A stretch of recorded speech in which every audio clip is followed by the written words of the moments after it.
আসসালামু আলাইকুম। BD medicine 0709 এর পক্ষ থেকে আন্তরিক শুভেচ্ছা। আশা করি সবাই ভালো আছেন। আজ আপনাদের সামনে একমি ফার্মা লিমিটেডের একমি ঔষধ র্যাবিজল 20 ট্যাবলেটের রিভিউ নিয়ে হাজির হয়েছি। র্যাবিজল 20 ট্যাবলেটের জেনেটিক নেম র্যাবিপ্রোজল 20 মিলিগ্রাম।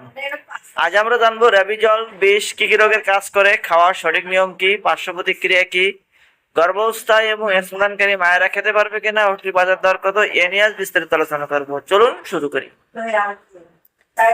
কি রোগে ব্যবহার করা হয় র্যাবিজল 20?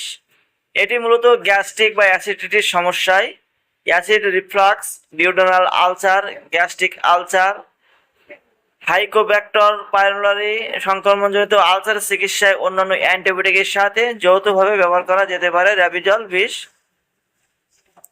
কিভাবে খাবেন বা কিভাবে এটি খাওয়ার পর শরীরে কিভাবে কাজ করে? র্যাবিপ্রোজল পাকস্থলীর প্রোটনন পাম্প ব্লক করে, ফলে অ্যাসিড উৎপাদন কমায়, বুক জ্বালা, টক ঢেকুর ও আলসারের উপসর্গ কমে যায়। বুঝতেই পারছেন ভিউয়ার্স, ওষুধটি খাওয়ার পর শরীরের ভেতরে কিভাবে কাজ করে।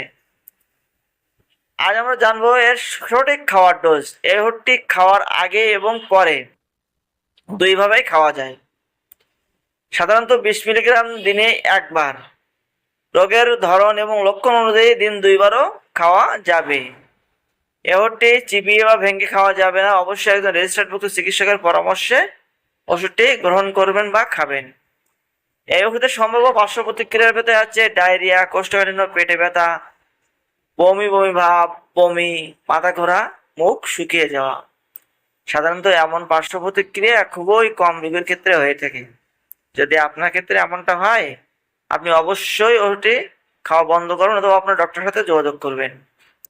সতর্কবাণী ভিউয়ার্স, দীর্ঘদিন ব্যবহার করলে ভিটামিন B12 ও ম্যাগনেসিয়ামের ঘাটতি হতে পারে। গর্ভাবস্থায় এবং স্তন্যদানকালে চিকিৎসকের পরামর্শ ছাড়া ব্যবহার করা উচিত নয়।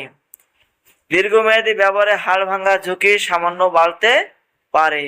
বি কেয়ারফুল ওষুধ সম্পর্কে। যদি ভিডিও সম্পর্কিত কোনো মন্তব্য থেকে থাকে অবশ্যই কমেন্টে লিখবেন এবং ওষুধটির বাজার দর 7 টাকা। সকলকে অসংখ্য ধন্যবাদ ফুল ভিডিওটি দেখার জন্য।